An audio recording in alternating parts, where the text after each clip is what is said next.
Assalamualaikum warahmatullahi taala wabarakatuh. Salam bahagia, salam pertemuan untuk teman-teman yang berkesempatan bersama dengan saya. Apa khabar anda semua? Doa saya agar anda sentiasa sihat walafiat.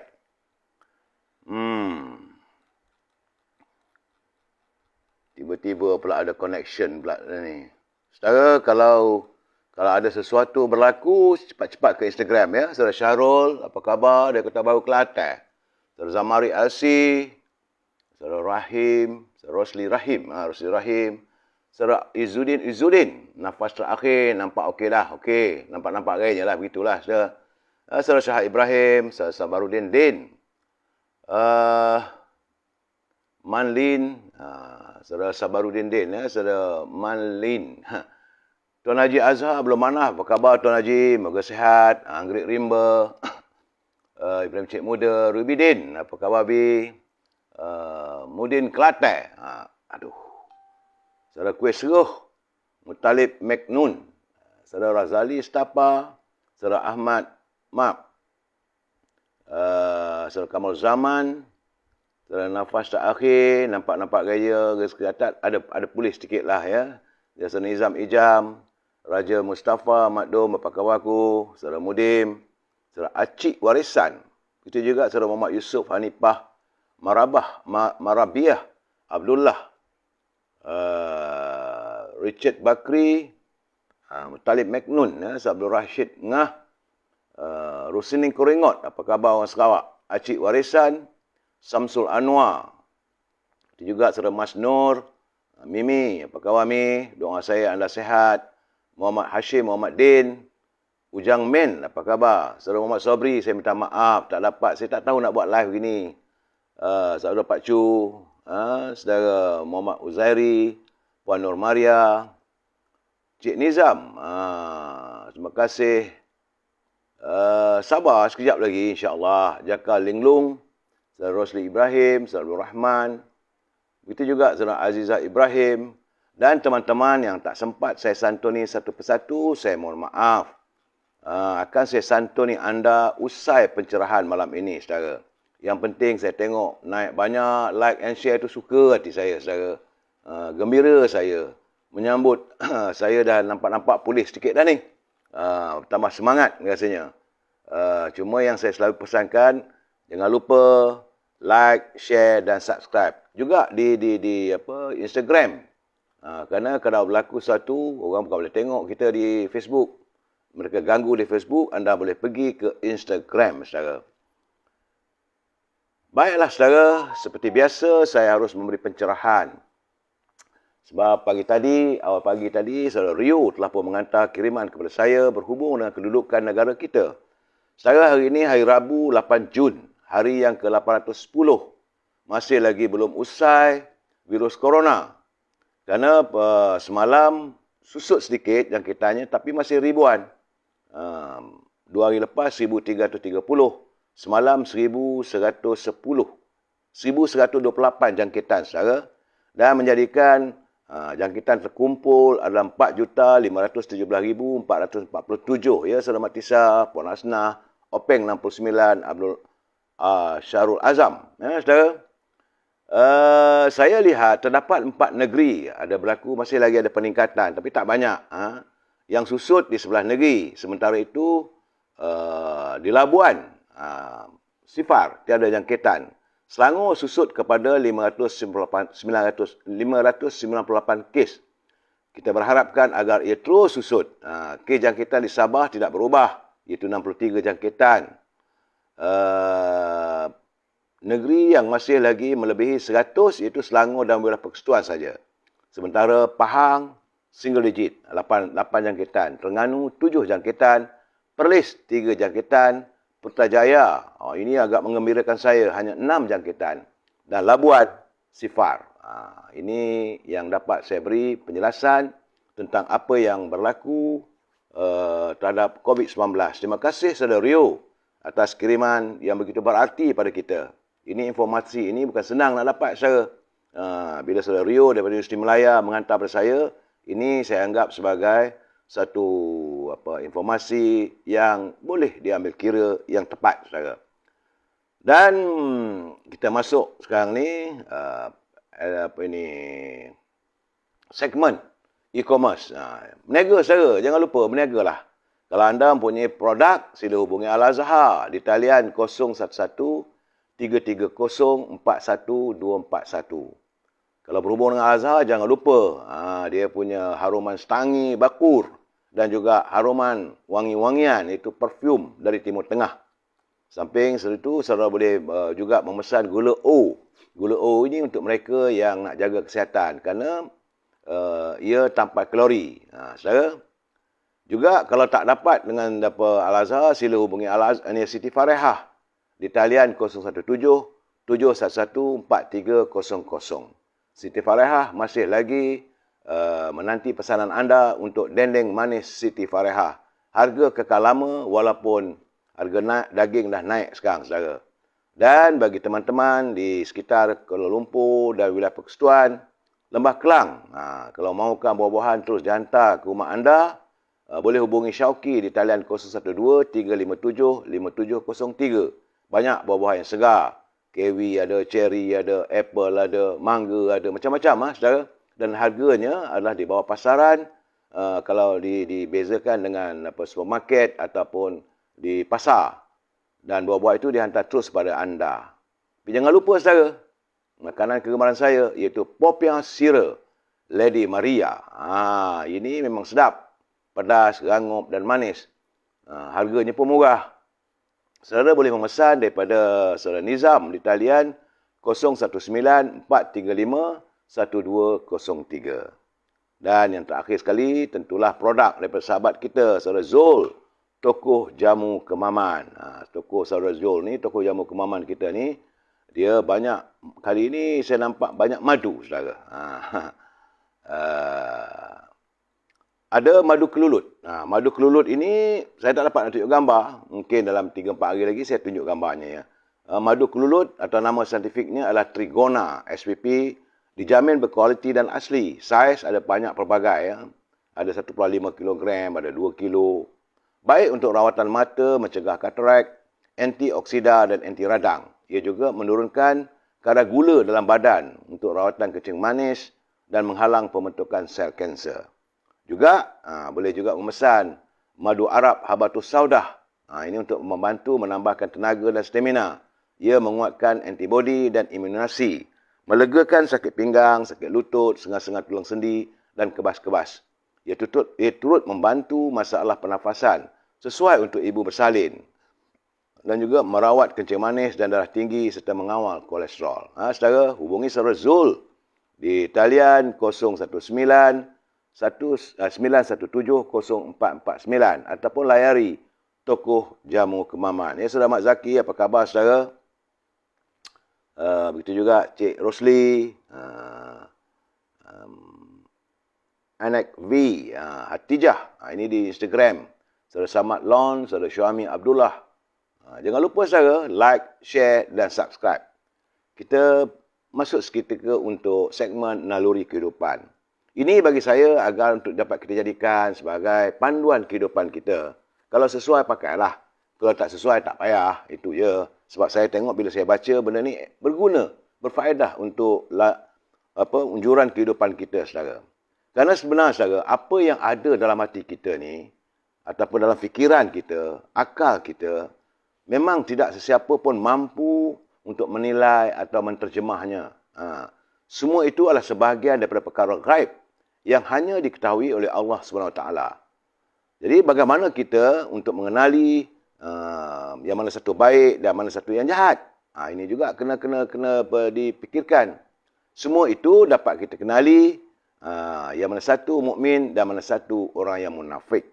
Kerana kita dapat menyingkap dengan mudah kecuali selepas dikemukakan segala bukti dan hujah tentangnya. Pertama sekali, tanya diri sendiri. Mengapa Allah sembunyikan semua itu daripada kita dan tiada tanda-tanda tentangnya yang mampu dilihat oleh mata kasar? Jawabnya adalah supaya manusia tidak mudah menghukum orang. Kalau kita semua tahu, boleh baca apa dalam hati orang, susahlah sikit. Kita asyik nak hukum kat orang aja. Namun, saudara, dalam Islam, kita akan dapat membuat kesimpulan tentang baik atau buruknya seseorang itu hanya selepas ia dibuktikan melalui tindakan zahirnya. Tidak cukup hanya sekadar bersangka buruk.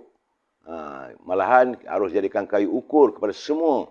Ini kembali pada tindak tanduk dan akhlak seseorang. Jadi apa hikmahnya Allah SWT menyembunyikan isi hati seorang manusia daripada manusia yang lain? Ia tidak lain tidak bukan kerana Allah SWT ingin supaya manusia hidup dalam keadaan dan suasana aman, tanpa sedikit pun menimbulkan rasa syak wasangka dan takut pada setiap detik dan ketika. Jadi sudah pastilah manusia tidak dapat mampu melelapkan matanya kalau kita tahu setiap masa ada orang yang tak suka pada kita, ataupun kalau kita dapat membaca hati orang. Kena ingat saudara, kita harus maju dan terus bergerak ke hadapan. Biarlah apa saja yang ada dalam hati manusia itu, Allah SWT saja yang memperlihatkan semua itu pada kita. Kerana hanya Allah saja mengetahui apa yang terbaik untuk hamba-Nya. Saudara, jadi ingat, kita tak dapat membaca apa yang ada dalam hati orang. Itu rahsia Allah SWT. Kita cuma dapat melihat apabila lalu tingkah lakunya. Itu saja. Tapi jangan bersangka buruk. Jangan putuskan hubungan silaturahim sesama insan. Ya, saudara Puan Nur Zaila, saudara Azhar, Kesong, Wacai Tok Kaya. Ini teman di Instagram. Jangan lupa saudara like, share dan subscribe. Kita masuk seketika menyantuni segmen Mutiara Kata. Kiriman sahabat saya, Cikgu Ibil, katanya, orang yang lemah seringkali berdendam dan berhasad untuk menuntut bela. Tapi orang yang kuat pula sedia memberi kemaafan. Namun begitu, orang yang bijak, ia akan menyusun strategi atas kelemahan dan kekuatan setiap manusia. Itu. Jadi pilihlah saudara nak jadi orang yang mana. Orang yang lemah, dia selalu berdendam ataupun nak menuntut bela. Orang yang kuat, dia selalu memaafkan. Tapi orang yang bijak, dia akan menyusun strategi, memaafkan dan sebagainya. Terima kasih Cikgu Ibil atas mutiara kata yang begitu berarti bagi kita bersama. Saudara, seperti biasa saya juga harus mengingatkan pimpinan negara. Jangan berbelanja tanpa had. Kita khawatir negara akan muflis. Kalau itu terjadi, usahlah rakyat. Kita mahu agar pimpinan negara berbelanja secara berhemah.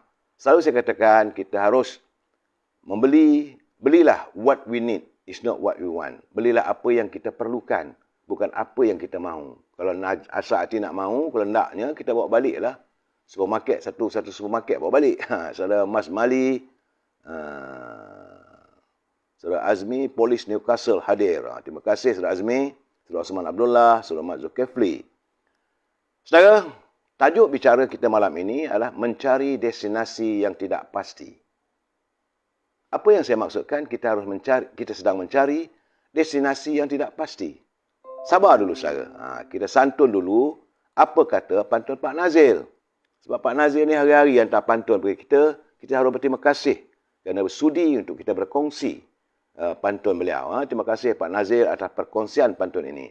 Katanya, berasa gugup orang perhati setiap pagi menjunjung kedai. Setiap pagi mengunjungi kedai. Melayu sanggup bermurah hati. Pulangannya tinggi, bumi tergadai. Itu dia. Dia mengingatkan kita. Berasa gugup orang perhati setiap pagi mengunjungi kedai. Melayu sanggup bermurah hati. Pulangannya tinggi, bumi tergadai. Jadi orang kata buat baik pada-pada lah. Itu maksudnya. Kata Pak Nazir lagi, pergi ke hulu menebang tampin. Mentari bersinar, panasnya terasa. Tidak bermalu sesetengah pemimpin. Terpalit onar, terus berkuasa. Ini pula. Ada pemimpin-pemimpin yang ada onar dan sebagainya, masih mahu terus berkuasa. Itulah gambarannya. Terima kasih Pak Nazir atas sindiran, atas pantun, untuk kita hayati bersama. Okay, saudara, malam ini segmen Gedang Ilmu adalah yang terakhir daripada yang saya titip daripada buku Kepimpinan Melayu. Kerana dalam ungkapan bangsa Melayu yang dahulu, orang tua dulu menyebut, untuk menjadi sebagai pemimpin, seseorang itu mestilah menjaga kemurnian sikap. Warga bangsa amat berharap agar hadirnya pemimpin Melayu yang warak. Ini pesan orang tua dulu, dia kata carilah pemimpin yang warak. Kerana sebagai pemimpin ianya warak, alimnya besar, ilmu pun banyak. Kepada dunia, ia tak hendak di jalan Allah semata berpijak. Itu kalau pemimpin yang warak, saudara. Beramal soleh, cakap tak banyak, adil dan benar dalam bertindak. Budinya mulia, tuahnya nampak, rakyat sejahtera, negeri pun marak. Semaraklah negeri itu kalau kita mempunyai pemimpin yang warak. Jika dijadikan pemimpin, berkahnya banyak. Dijadikan tua, alimnya nampak. Dijadikan induk, tuahnya tegak. Memimpin negeri, arif dan bijak. Itulah penamat pada gedung ilmu kita malam ini, saudara. Dan khatamlah kita daripada buku kepimpinan dalam impian warga bangsa terdahulu. Saudara, saya harus memberi peringatan bagi mereka yang menyunting semula live saya ini dan dimasukkan ke channel YouTube, maka menjadi tanggungjawab anda di atas setiap suntingan yang dilakukan. Kerana pihak saya tidak akan bertanggungjawab ke atas sebarang komen-komen yang diberikan ataupun suntingan. Saudara, kerana saya tidak mempunyai kemampuan untuk menyunting ataupun melihat setiap komen-komen anda. Saudara, ingat, apa saja yang anda lakukan menjadi tanggungjawab anda sendiri. Saya tak tanggungjawab. Kerana ini adalah pencerahan politik bermatlamatkan untuk memberi informasi, tidak lebih daripada itu. Bukan niat saya untuk memuja seseorang, tidak, saudara. Dan perkongsian kita ini mesti berpaksi kepada kita mesti bersetuju untuk tidak bersetuju. Ini penting, saudara. We must agree to disagree. Kalau saudara mau mengirim kiriman, nak bertanya, santunilah dengan bahasa yang harmonis. Kita warga bangsa cinta damai, saudara. Baik, saudara, dalam keadaan begini, banyak orang bercakap tentang pilihan raya umum, PRU. Tapi sebenarnya, bersediakah rakyat untuk membetulkan keadaan? Itu persoalannya. Kita bercakap PRU, tapi bersediakah kita untuk memperbetulkan segala kesilapan masa silam? Kerana menjerang PRU ke-15 nanti, rakyat mempunyai pilihan. Sama ada mahu terus mengekalkan tata cara pentadbiran seperti sedia kala atau kembali membetulkan keadaan sebagaimana awal Malaysia dahulu. Sebelum PRU 14 dulu. Kerana jangan lupa, saudara, kita jangan lupa mimpi ngeri yang kita alami bermula daripada 9 Mei selepas Pakatan Harapan mengambil alih tampuk pemerintahan negara. Jadi mereka menewaskan UMNO Barisan Nasional. Saudara, walaupun UMNO Barisan Nasional telah pun menabur baktinya selama 6 dekad. Jadi kejayaan itu dibantu pula dengan pelbagai daerah songsang serta hasutan menggunakan pelbagai slogan. Ini kalilah, kata mereka. Tapi terpulang pada rakyat.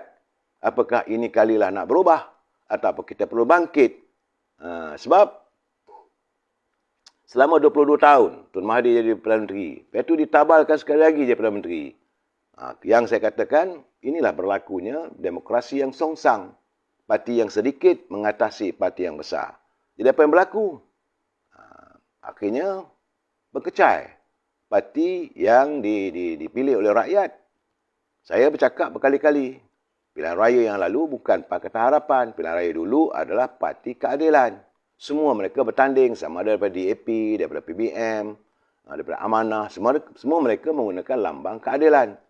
Kalau mereka jujur, mereka harus mengekalkan kerajaan keadilan. Tetapi mereka merubah. Dan menang aja tu ubah pada kerajaan Pakatan Harapan.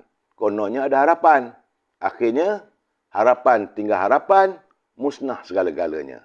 Ini keadaan saya. Lihat bagaimana kedudukan ekonomi kita. Sebelum PRU yang ke-14 dulu, ekonomi kita memanglah dalam keadaan yang tak begitu ceria, berbeza dengan tahun-tahun sebelumnya. Tetapi keadaan di pasaran saham kita meningkat. Hari ini, saudara, saya tadi terima kiriman seorang teman. Dia kata ada kawan dia daripada kota London. Buat pesanan, dia kata, perhatikanlah baik-baik kedudukan pasaran saham kita. Apa maksudnya, saya tak tahu. Dalam keadaan begitu, kita harus berhati-hati, saudara. Jangan sampai pasaran kita runtuh. Tambah-tambah lagi, kesan daripada COVID-19. Ini yang menjadikan negara kita terjebak dalam kehidupan yang sukar. Lepas saja ke Pakatan Harapan, naik pula Perikatan Nasional. Lebih teruk lagi, kita terkurung, tak boleh nak cari sumber pendapatan hilang. Benar, ada pimpinan negara mengeluarkan wang, dana daripada khazanah negara. Tapi, apakah cukup sejumlah itu? Akhirnya, rakyat menjerit minta diadakan supaya dikeluarkan simpanan mereka dalam kumpulan wang simpanan pekerja. Pun saya yakin masih tidak cukup kerana kedudukan ekonomi hari ini, saya melihat masih lagi dalam keadaan tidak menentu, masih membimbangkan apabila kita terjebak dengan food security, iaitu bekalan makanan kita yang saya lihat semakin berkurangan dan harganya terus mencanak. Nak kata tak bagi pesan, saya dah bagi pesanan. Tapi bila saya bagi pesan, orang kata saya ni sengaja nak mewawarkan, sengaja nak menakut-nakutkan rakyat. Tapi itulah realitinya hari ini, saudara. Harga barangan di pasaran dilihat seolah-olah macam tak terkawal. Saya tak boleh nak katakan pimpinan kerajaan semuanya, tapi menteri yang bertanggungjawab adalah Menteri Pertanian dan Industri Makanan serta Menteri Perdagangan Dalam Negeri dan Oleh Pengguna. Begitu juga dengan Menteri Perindustrian dan Perdagangan Antarabangsa serta Menteri yang jaga ekonomi. Inilah 4 kementerian yang sepatutnya bergabung tenaga untuk memulihkan keadaan ekonomi kita yang dalam keadaan yang terumbang-ambing. Ini sebenarnya sedang kita hadapi, saudara. Sebab itu kita kawalan makanan tak boleh. Bukan kawalan makanan, tak ada. Kawalan harga makanan. Naik yang bukan-bukan. Jadi sedang di saat rakyat masih terkesan. Baru minta supaya diadakan gaji minimal 1,500. Barang naik mencanak yang bukan-bukan. Kita minta kalau dulu 1,200, naik 1,500, berapa persen dalam 20% saja. Tapi harga barang naik 60%. Perimbangan ni tak betul lah. Bertambah susah rakyat.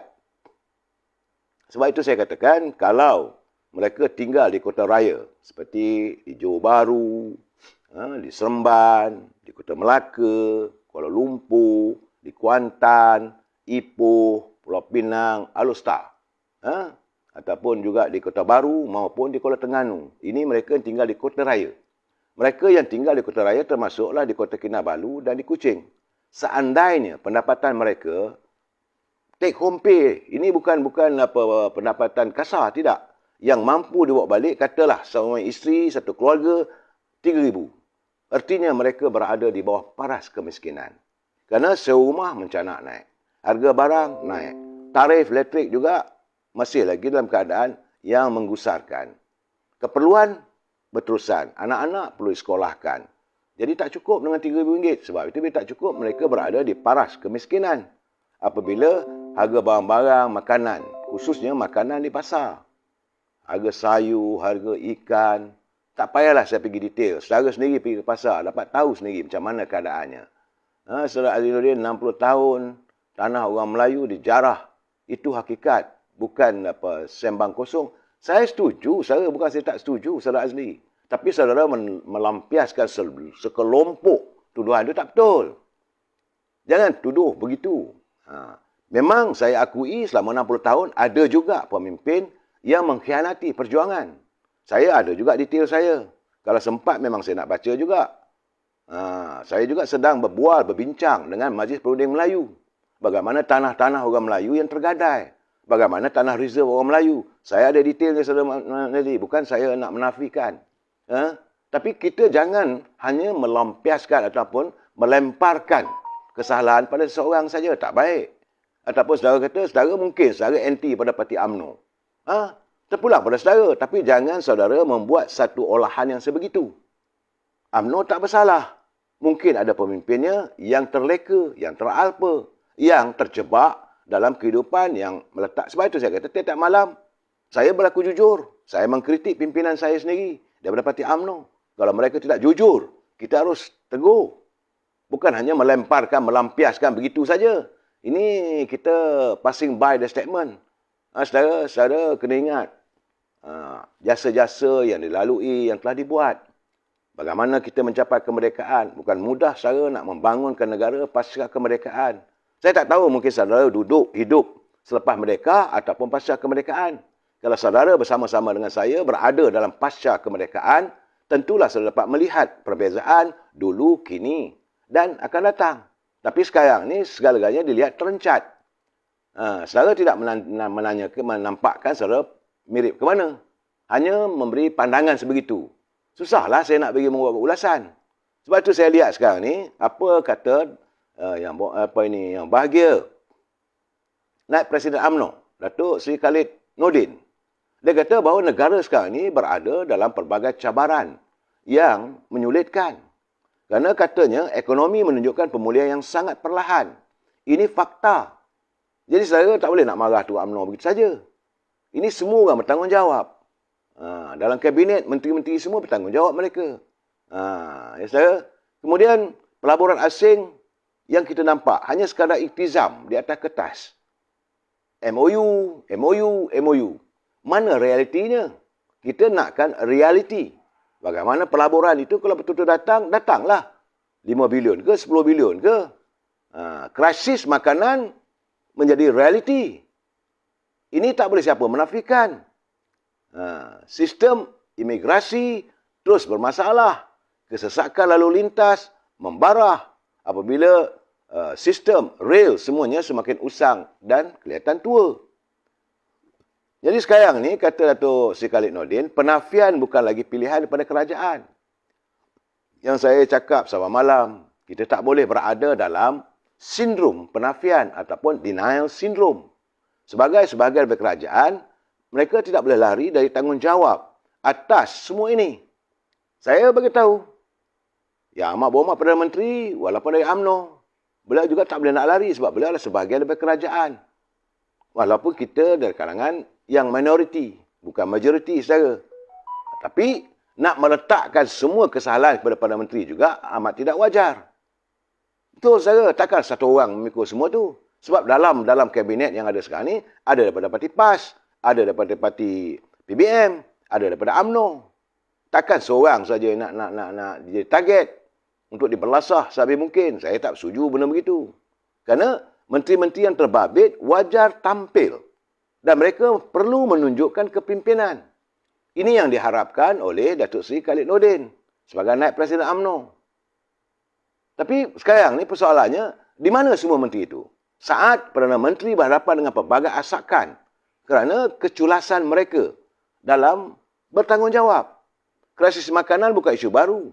Dan keadaan sekarang ini semakin meruncing.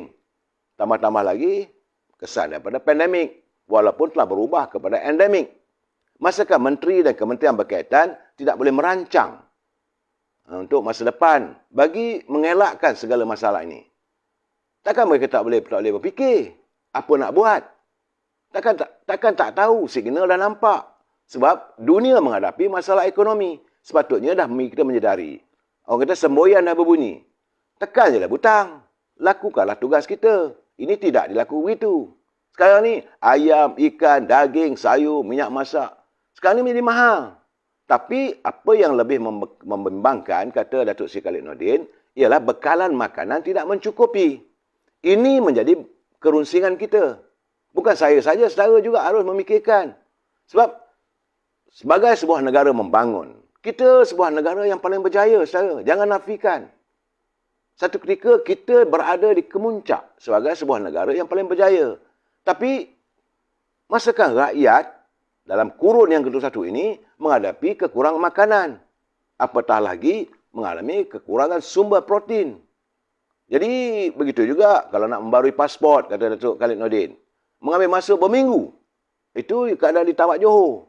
Ratusan ribu terpaksa beratur, berjam-jam lamanya. Kerana kesakan di CIQ di Johor, saudara. Beliau orang Johor, dia dapat melihat keadaannya. Sedangkan semua mempunyai masa hampir 2 tahun untuk menambah baik sistem bagi kelancaran perkhidmatan sewaktu pandemik. Sepatutnya, sewaktu negara diserang pandemik. Okey, kita duduk kat rumah. Waktu itulah kita merancang dan memperbaiki setiap kebejatan yang ada. Tapi lihatlah berapa kali LRT mengalami keadaan yang tidak lancar. Dan ini menyukarkan ribuan pekerja, ratusan ribu pekerja tak boleh kerja. Semua ini memaparkan satu gambaran bahawa perkhidmatan awam negara kita ini berhadapan dengan krisis keyakinan dan krisis kecekapan. Jadi sebab itu kata Datuk Seri Khalid kepada Menteri Kewangan, keutamaan negara ialah mengatasi krisis ekonomi.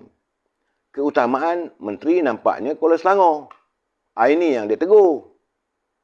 Beliau sebagai Menteri Kewangan sepatutnya memikirkan macam mana nak mengatur.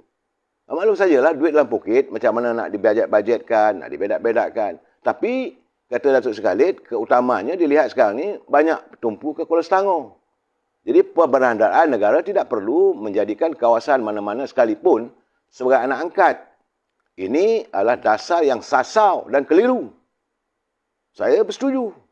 Mana boleh perbendaharaan negara dijadikan sasaran untuk ada kawasan anak angkat dan sebagainya. Jadi kepada pemimpin tertinggi, perkhidmatan awam khususnya, perlulah menguatkuasakan peraturan, disiplin untuk memastikan agar bahasa kita diutamakan sepenuhnya.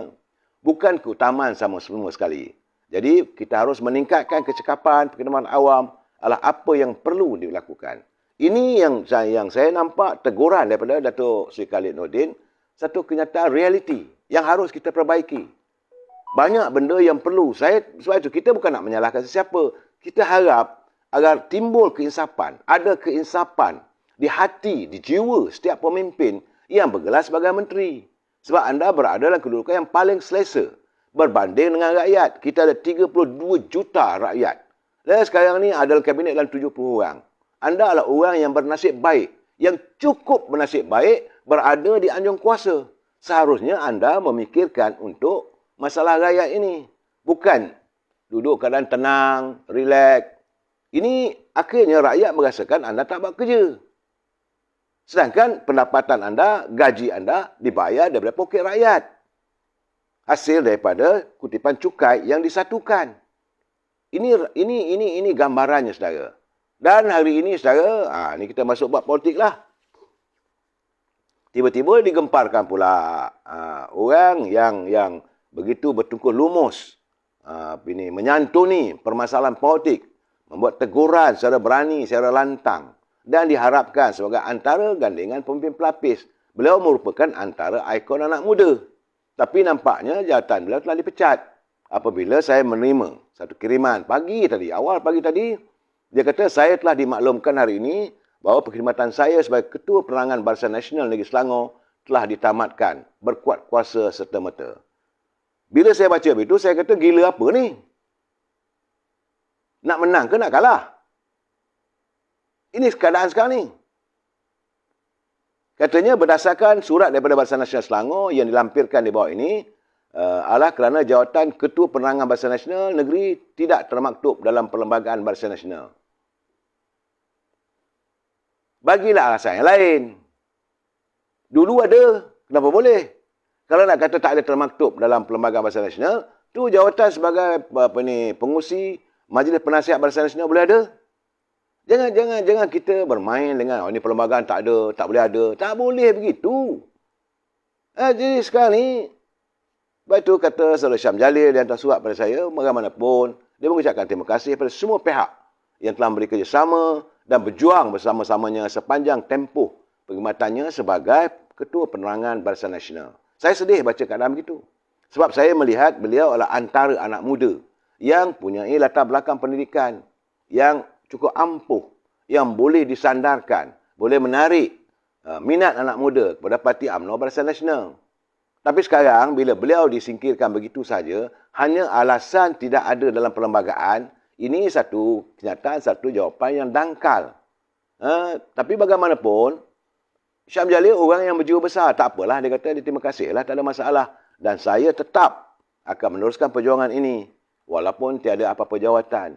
Saudara, jadi surat itu bertarikh 3 Jun yang ditandatangani oleh Setiausaha Barisan Nasional Selangor, Datuk Dr. Muhammad Satim Diman, yang memaklumkan bahawa pengurusi Jawatankuasa Penyelaras BN Selangor telah bersetuju agar perkhidmatan Syam sebagai Ketua Penerangan BN Selangor ditamatkan berkuat kuasa serta-merta. Ini macam pecat lah, saudara. Sebab kerja ini gila apa benda ni? Belum tak ada apa masalah diwujudkan masalah. Kita bermasalah. Kita nak menghadapi pilihan raya. Rakyat menuntut akan disegerakan pilihan raya. Tapi dalam keadaan macam cacah merbah macam ni, macam mana nak berhadapan dengan pilihan raya? Memang kita tahu Selangor menghadapi masalah. Kena mencari pemimpin barisan pelapis. Kalau nak harapkan muka-muka lama yang ada tu, bagi saya tak adalah. Tak ada harapan. Ini bagi saya, Tan Sri Nur Omar memberi bola tanggung kepada ini Parti Keadilan. Walaupun kita tak dapat tahu macam mana saya tengok edisi siasat membuat apa dalam media sosial, bagaimana katanya tapi belum pasti lagi stadium yang begitu bersejarah, yang hebat di Shah Alam nak dibangunkan kerana orang melihat bahawa kepentingan poket, kepentingan buang. Baru kita nak membuat kritikan, tiba-tiba UMNO sendiri bermasalah. Anak-anak muda putus asa. Saya lihat, apa kata Saudara Rizal Endau, sahabat Rizal, Saudara Rizal pagi tadi juga turun menghantar kiriman pada saya. Dia kata, kenapa yang ada kualiti ditamatkan jawatannya? Orang yang ada kualiti, kalaulah dia melakukan tindakan yang menyalahi disiplin parti, bolehlah. Tapi hanya alasan kerana beliau begitu laju. Apakah kerana beliau dilihat sebagai pemimpin masa depan? Inilah masalahnya. Jadi macam peristiwa berulanglah. Peristiwa Singapura dilanggar todak. Kerana fitnah pembesar, maka Hang Nadim dibunuh. Orang yang berjiwa besar, orang yang ada pemikiran. Saya rasa ini satu tindakan yang tidak betul. Air yang tenang dikocakkan. Kalau dikocakkan tu tambah gula, tambah susu, okey juga. Ini tidak. Apakah kerana Saudara Syam berhadapan dengan tindakan mahkamah dengan antara pemimpin PAS? Memang kita tahu Tan Sri Nur Omar mengharapkan. Dia mengharapkan agar kerjasama dengan PAS berterusan. Dia tak mau memutuskan. Saya nak bagi tahu pada Tan Sri Nur Omar lah. Kalau itulah alasan anda, saya tak nampak satu alasan yang mantap. Kerana pengaruh parti PAS di Pantai Barat ni tak ada. Mereka menang itu hari pun bergantung dengan Parti Keadilan dan sokongan pengundi bukan Melayu. Itu yang berlaku saat kita berhadapan dengan keadilan. Dah elok kita bentuk dan nampak macam ada harapan, anda kecohkan. Jadi anak-anak muda yang dah mula dekat, dah mula merasakan, seronoklah dengan Syam ni. Orangnya, dia memberi fakta-faktanya, cara dia berbahas, cara dia berhujah. Jadi ada harapan. Tapi tiba-tiba dilihat macam seolah-olah mencantas. Bila ini berlaku, ini memberi kejutan pada anak-anak muda. Saudara, bagi kata saudara Rizal, satu kesalahan melantik jawatan tersebut, katanya kalaulah tidak berperlembagaan, kenapa dilantik dulu? Masa nak lantik tak fikir. Jadi kalau ini keadaannya, memanglah kita nak tempah maut bagi saya. Lepas satu-satu. Atau anda merasakan bahawa anda bercita-cita besar untuk menjadi memimpin negeri Selangor. You nak pimpin-pimpin lah. Apa ada masalah? Adakah Saudara Syam mengeluarkan kenyataan yang menyanggah apa yang dilakukan oleh pimpinan Selangor? Tidak.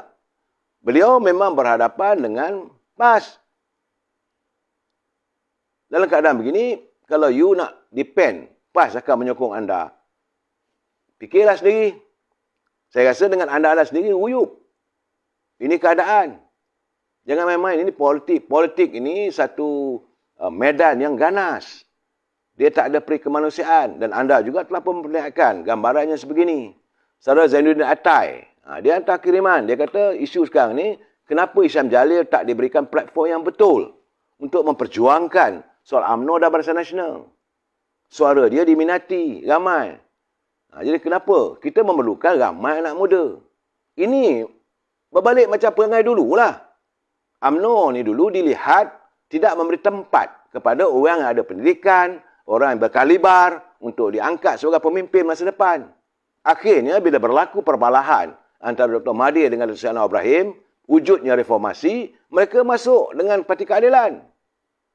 Kalau UMNO menyediakan, memberi tempat, menggalakkan, anak-anak muda ni dibaja, dibelai mereka.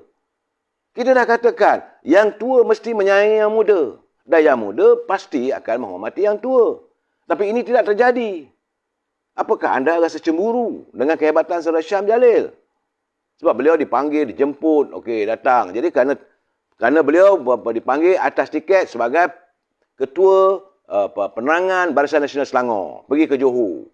Waktu sepanjang kempen di Johor, beliau diterima oleh semua bahagian. Tiap-tiap majlis dia hadiri, ribuan orang tunggu, dengar. Sebab orang nak dengar yang satu benda yang berfakta.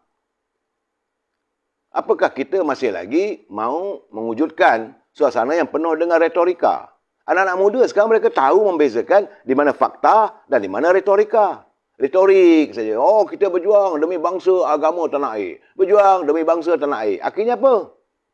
Ini belum lagi. Kalau gini keadaannya, orang buka segala kisah-kisah orang selongkar latar belakang kita. Saya tak mau selongkar lagi. Tapi kalau saya tengok berlaku keterlampauan, jangan marahkan saya. Saya harus mengkritik. Sebab saya melihat kalau mereka tindak tanduk itu mahu membawa Parti UMNO ni ke satu suasana yang tidak menentu. Ini yang saya katakan, bukan saya nak membela Syam Jalil. Sebab kalau dia buat kesilapan, apa kesilapannya? Ini masalah. Anak-anak muda dah terbaik, dah mula terpikat. Tiba-tiba dicantas begitu saja. Ya, semua macam kata saudara apa Zaini Atai. Ramai yang tak puas hati. Dan mereka menuntut penjelasan. Dan bukan semua pemimpin boleh menyesuaikan diri dalam semua keadaan. Macam kita, warga Marahan ni. Memang mereka suka minat dengan Syam. Sebab dia memberi pandangan, memberi kupasan yang bernas. Tiba-tiba dicantas. Apa agendanya? Ini masalah yang kita alami. Sebab dulu pun UMNO ni, selepas ni dipimpin Dr. Mahathir selama 22 tahun, memang berlaku brain drain dia panggil. Ataupun pemikiran yang semakin menipis. Kerana yang bijak pandai diketepikan, disingkirkan. Maka mereka tidak ada pilihan lain, mereka masuklah Parti Pembangkang. Bila masuk Parti Pembangkang, dah mula kita kelang kabut. Hari ini Selangor berarti kepenggas, saudara. Kalau ini cara, macam mana nak ambil Selangor? Minta maaf lah. Boleh mimpi di siang hari lah. Tunjulkan pada kita siapa calonnya. Sekarang ni lain tak adalah.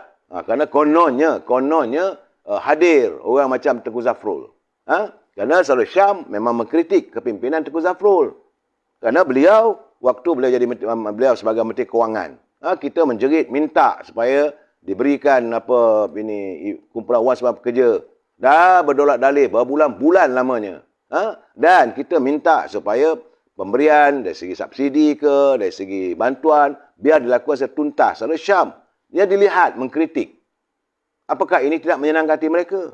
Kerana sekarang ni, mereka mungkin nak mengagungkan kehadiran Tengku Zafrul. Maklumlah, Menteri Kewangan. Saya jangan lupa, Menteri Kewangan pun bukan duit untuk nenek dia yang boleh dipakai semua orangan. Tadi pun Datuk Khalid Nordin dah bercakap, pembendaraan tidak boleh mengambil satu kawasan sebagai anak angkat. Hanya kerana desire politiknya. Dan sekarang ni pun Parti Pembangkang dah mula menutu. Saya melihat, jangan orang kata sudah dapat gading bertuah, tanduk tidak berguna lagi. Kena lihat saudara, waktu UMNO kalah, wuyup di Selangor. Saya cakapkan wuyup di Selangor. Siapa yang anak-anak muda yang sanggup berjuang bersama dengan UMNO dalam membetulkan keadaan? Berapa ramai? Malahan kalau nak katakan, setara juga masih lagi dalam keadaan 50-50. Apabila berlaku Perikatan Nasional, lantik sebagai menteri dan sebagainya, mula dah goyang. Jadi, anak muda yang terus berjuang, yang berani, melontarkan pandangan yang bernas, Syam Jalil. Jadi, apakah anda ada agenda tertentu? Sebab itu saya tengok, bila ini PAH merah pun mengomel ni. Wanita daripada bagian Bangi. Dia kata Syam Jalil adalah pejuang dalam UMNO. Kenapa mesti dibuang daripada PN Selangor? Ya, semoga dia kata pucuk pimpinan tertinggi Barisan Nasional Pusat menimbangkan kes Syam Jalil ini. Ya, kita ni biar kita kalah tapi bermaruah, saudara. Jangan kita menang jadi baruah. Untuk apa? Kita sanggup menggadaikan prinsip kita. Ini keadaan. Pucuk pimpinan UMNO, kata PAH Merah, kena berhati-hati dengan tindakan yang diambil. Jangan dibuai mimpi-mimpi yang indah. Berapa peratus sokongan terhadap UMNO Barisan Nasional sekarang? Ya, naik ke, turun ke?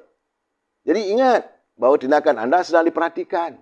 Dan kita kena ingat, saudara, pemimpin setempat perlu sedar lebih daripada 60% pengundi sekarang ini adalah mereka yang berusia bawah 40 tahun.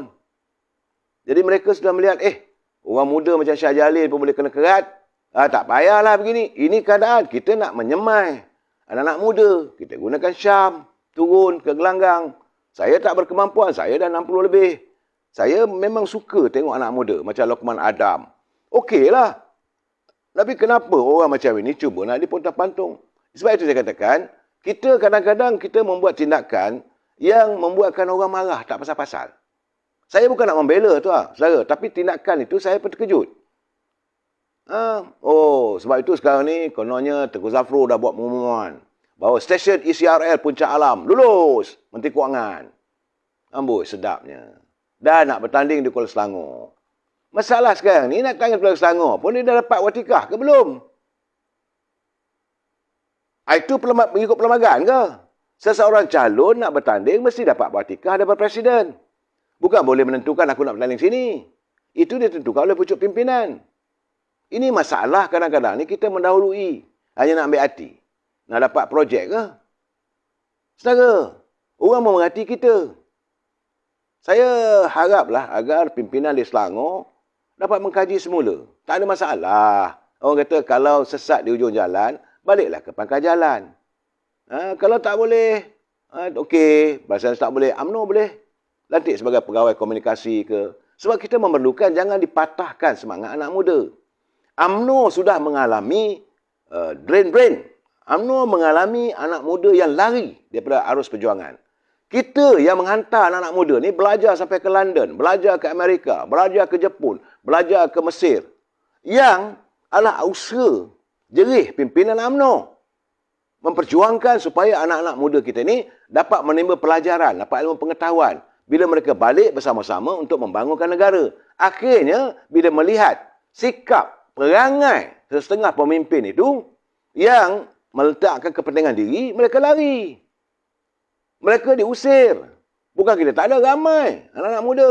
Insinyurnya, doktornya, akauntannya. Kenapa mereka memilih untuk tidak bersama dengan UMNO? Kerana perangai wolok-wolok ni. Ini keadaannya. Saudara ingat Tengku Zafrul bertanding boleh menang? Saya dah bagi cakap terus terang lah.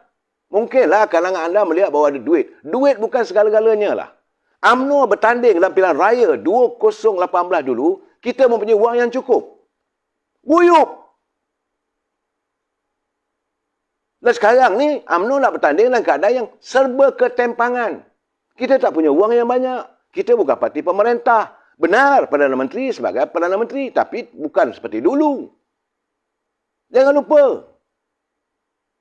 Mereka macam-macam mereka berusaha untuk melenyapkan UMNO. Kenapa kita boleh mudah terperangkap dalam suasana begitu? Inilah keadaannya. Saya melihat bahawa apa yang berlaku di Selangor ini satu gegaran untuk UMNO. Bagi saya lah. Ini perlu dikaji semula. Jangan kita mendahului segala-galanya. Sebabnya, watikahnya mana? Jangan izinkan UMNO ini dilihat, dikuasai oleh wolot-wolot yang meletakkan kepentingan mereka. Maka anak-anak muda yang mempunyai pendidikan yang baik disingkirkan. Ini keadaan, terpulanglah. Saya mengharapkan agar perubahan ini segera dilakukan. Agar pucuk pimpinan dapat memerhatikan. Saudara, saya tidaklah mau memuja Syam Jalil itu setinggi langit. Tidak. Tapi usaha dia, ketegasannya dan pendidikannya, penyelidikan yang dilakukan cukup berharga untuk UMNO. Permata yang baik itu sepatutnya digilap, bukan dicampak ke dalam lumpur. Ini masalahnya. Saudara, orang pembangkang suka lah. Jangan lupa saudara, saya dah bagi tahu awal, Parti Keadilan is make a comeback. Walaupun mereka dilihat macam-macam lah kita dah kata begitu, tapi mampukah Norma nak menandingi orang macam Datuk Amiruddin, macam ini Rafizi Ramli, mampu ke? Ini keadaannya. Jangan kita ingat kita kuat. Saya selalu berpesan bahawa ahli UMNO 3.7 juta. Tapi kena ingat, pengundi ada 23 juta. 20 juta lagi duduk atas pagar tu, memerhati perangai kita. Ini keadaan. Pulang pada anda lah. Dan saya tengok sekarang ni, bila dijaja nama Tengku Zafrul ni, seolah-olah dialah segalanya. Kalau Nur betul-betul bijak, bistari, kalau benar-benar, jadikanlah Tengku Zafrul itu sebagai ikon untuk menarik balik sokongan kepada UMNO Barisan Nasional. Kalau menang, okey, Tengku Zafrul jadi menteri besar. Bukan bertanding parlimen. Ini keadaan. Saya baru nak baik, marah balik. Saya mungkin malam besok kita fikir lagi masalah Selangor ni, tak tahu macam mana. Kita harapkan Nur Umar dapat memberi kenyataan yang tuntas. Dan sekarang ni pemuda UMNO telah pun menggesa. Saya harap agar pimpinan negara dapat melihat. Pemuda UMNO melalui kenyataan Ketua Pergerakan Pemudanya, Datuk Ashraf Wajdi, dia minta supaya satu tribunal khas hendaklah dibentuk segera bagi menyiasat salah laku dan pelanggaran etika kehakiman terhadap Hakim Mahkamah Rayuan Muhammad Nazlan Ahmad Ghazali. Kerana SPRM dah selesai, semua dah selesai apa semua, masih lagi duduk-duduk ni. Ketuanya, menurut Dr. Azhari, tribunal khas berkenaan boleh ditubuhkan berdasarkan perkara 125 Perlembagaan Persekutuan. Dalam benda itu, beliau turut mendesak agar Ketua Hakim negara bertindak tegas terhadap dakwaan rasuah melibatkan Muhammad Nazlan. Kalau ada lah. Saudara, ini saya baca kenyataan yang ditulis oleh Tun Carlos. Pemuda UMNO menuntut. Sebab pemuda UMNO bertegas untuk tidak akan mempertahankan mana-mana pihak yang bersalah. Namun, kata Datuk Ashraf, kami percaya bahawa keadilan bukan sahaja perlu dilaksanakan, tapi juga mesti dilihat telah dilaksanakan. Ia tidak wajar sama sekali sebarang bentuk kepincangan dalam proses mendapatkan keadilan dikompromikan. Itu kata Saudara Ashraf. Pemuda UMNO memandang serius siasatan Suruhanjaya Pencegahan Rasuah Malaysia ke atas wang sebanyak 1 juta dalam akaun yang Arif Muhammad Nazlan yang telah diserahkan kepada Jabatan Peguam Negara. Jadi menurutnya sudah menjadi satu amalan etika kehakiman di seluruh dunia untuk hakim mengecualikan dirinya daripada mendengar satu kes yang didapati berada dalam keadaan konflik kepentingan. Jadi lebih parah lagi jika ada sebarang cubaan untuk menyembunyikan fakta penglibatan yang terkait dengan konflik berkepentingan sejak dari awal proses penghakiman dijalankan. Itu kenyataan daripada Datuk Ashraf. Saya tengok pula ni seorang peguam lagi, iaitu dari kacamata Datuk Rosni Zahari. Beliau adalah watching brief juga. Dalam kes Datuk Zahid pun beliau sebagai peguam. Ini pandangan seorang peguam. Katanya semalam kita semua membaca dan mendengar mengenai permohonan yang difailkan oleh Datuk Seri Najib agar keputusan yang dibuat oleh Hakim yang Arif Nazlan adalah terbatal dan tidak sah. Itu null and void atas alasan-alasan yang kita semua tahu. Untuk memudahkan pemahaman orang biasa, senang saja katanya. Datuk Seri Najib telah dijatuhkan hukuman 12 tahun penjara dan denda 210 juta untuk kes SRC dan penangguhan hukuman dibenar sementara menunggu rayuan. Dalam masa yang sama, kes YADB sedang berjalan dan daripada keterangan saksi-saksi dalam kes YADB, Mahkamah telah menjumpai penemuan baharu yang menjurus kepada penghakiman yang silap. Yang sangat serius di mana hakim yang mendengar kes Datuk Seri Najib terlibat secara langsung dalam kes SRC. Jadi, Mahkamah tak ada pilihan selain daripada membatalkan pertuduhan ke atas Najib atau mengarahkan pembicaraan semula di hadapan hakim yang lain jika mahu keadilan ditegakkan di negara ini. Itu kata Datuk Rosni. Beliau seorang peguam. Bukan kenyataan saya. Ya. Ia umpama mahkamah hendak menggantung seorang. Macam contohnya dia kata, dia bagi contoh, mahkamah nak menggantung seorang yang disabitkan dengan kesalahan di bawah 39B. Tiba-tiba ada penemuan bukti baru yang boleh menyelamatkan tertuduh tersebut. Maka mahkamah wajib mengambil kira bukti tersebut jika keadilan hendak ditegakkan. Samalah juga dengan kes Seri Najib. Adakah mahkamah masih hendak sumbat atau nak bagi dia masuk dalam penjara selepas mendapati bahawa terdapat elemen yang sangat serius yang perlu mahkamah pertimbangkan untuk melepas Seri Najib. Itu pandangan daripada pengamal undang-undang. Sekarang saudara, ini gambaran yang perlu kita hayati. Sebab itu sekarang ni saudara, benda sekarang bertambah berbolok-bolok. Sebab itu saya mengatakan selagi makin lama kita tangguhkan PRU ni, masih lagi banyak masalah akan terbongkar lagi yang bukan memberi advantage kepada UMNO Barisan Nasional.